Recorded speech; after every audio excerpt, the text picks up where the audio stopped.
حي على الصلاة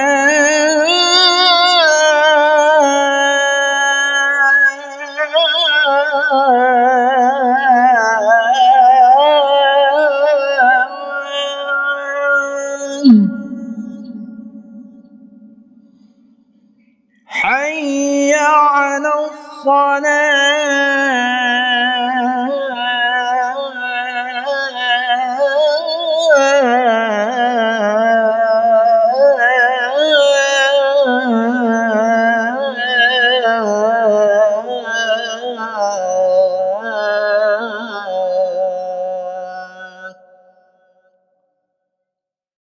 Perkembangan teknologi menyebabkan satu peristiwa di satu negeri pada waktu yang bersamaan disaksikan oleh seluruh dunia. Satu tren yang berkembang di satu bangsa pada waktu yang tidak lama menjadi tren yang diikuti oleh bangsa-bangsa yang lain. Hal ini yang kemudian menyebabkan identitas yang merupakan ciri dari masing bangsa itu menjadi melemah. Inilah yang oleh para cendekiawan disebut dengan krisis identitas. Hal ini perlu kita cermati. Oleh karena bangsa yang kuat adalah bangsa yang identitasnya kokoh. Sebaliknya, hilangnya identitas menandakan bangsa itu mengalami kelemahan. Persoalan kelemahan ini yang kemudian oleh Allah Subhanahu wa taala diingatkan untuk kita semua perhatikan. Ketika Allah Subhanahu wa taala berfirman di dalam surah An-Nisa ayat 9, "Wal yakhsha alladziina law taraku min khalfihim dzurriyyatan dhi'afa khafu 'alaihim falyattaqullaha wal yaqulu qawlan sadida." Dan hendaklah setiap orang tua, baik orang tua biologis maupun juga orang tua ideologis, bapak dan ibu, termasuk para pemerintah pemangku kebijakan, merasa takut kepada Allah Subhanahu wa taala ketika mereka membiarkan generasinya hidup dalam keadaan lemah. Lemah di sini termasuk lemah karakternya, lemah jati dirinya, lemah identitasnya. Hari ini fenomena kelemahan identitas ini, baik identitas keagamaan, identitas kebangsaan, identitas kebudayaan terjadi di masyarakat kita. Pandangan kebebasan yang begitu sangat terbuka di masyarakat kita ini menghasilkan banyak perilaku yang sesungguhnya bertentangan dan bertolak belakang dengan budaya dan identitas bangsa kita. Fenomena hubungan tanpa status, berpasangan tapi tidak diikat dengan ikatan suami istri terjadi di masyarakat. FWB, kata generasi milenial, friend with benefit, sampai pada perilaku child free, punya pasangan tapi tidak ingin punya anak. Termasuk juga diantaranya adalah penerimaan masyarakat terhadap fenomena LGBT dan free sex yang berkembang luas di masyarakat. Begitu juga dengan kebebasan berkeyakinan yang salah kaprah. Sampai pada satu tingkatan orang mengatakan bebas untuk tidak beragama. Dimulai dari propaganda bahwa semua agama adalah sama.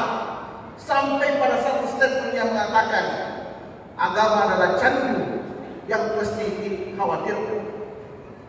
Begitu juga dengan fenomena pandangan tentang kesuksesan yang merebak di kalangan milenial masyarakat kita hari ini, di mana media sosial dipenuhi oleh cerita-cerita tentang crazy rich, orang kaya dengan cara instan yang memamerkan harta dan kehidupan hedonis. Semua ini sesungguhnya sangat jauh dari identitas bangsa kita yang sejak awal telah dilekatkan oleh pendiri bangsa ini bahwa identitas kita sebagai bangsa adalah Pancasila. Sila pertama dari Pancasila itu adalah ketuhanan yang Maha Esa. Sesuatu yang secara sadar ditempatkan pada posisi yang mulia, eksistensi keberadaan Tuhan yang Maha Kuasa atas kehidupan kita di dunia ini. Bahwa tidak ada kebebasan yang tanpa batas. Semua perilaku dibatasi oleh aturan-aturan Allah Subhanahu wa taala, termasuk dalam urusan politik dan ekonomi. Itulah yang kita ingat secara tersirat dari apa yang merupakan Papa Segatoriowoto resopa temangingi naletei pamasena dewatai. Apa yang kita pahami dari pesan ini? Bahwa sesungguhnya pada akhirnya urusan rezeki itu adalah urusan Allah Subhanahu wa Ta'ala.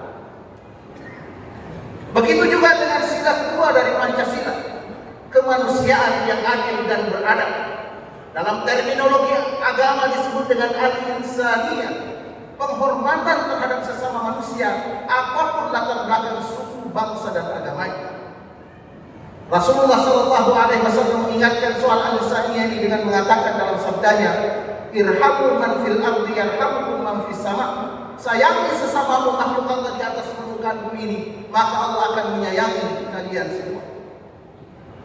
Dalam falsafah Bugis Makassar kita semua mengenal Rebba si patokong, Mali si parape, Malilu si pakai. Begitu juga dengan sila ketiga dari Pancasila, Persatuan Indonesia.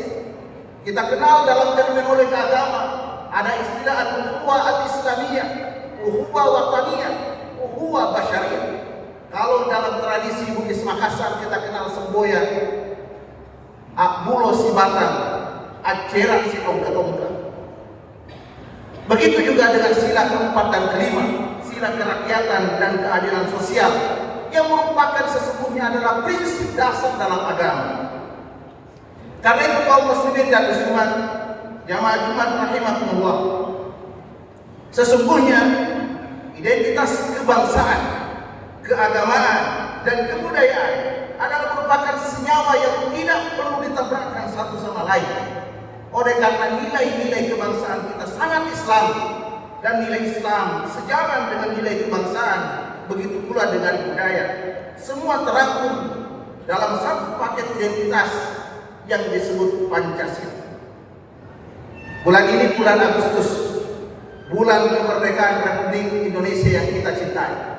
Saatnya kita mengisi republik ini dengan semangat pengokohan identitas.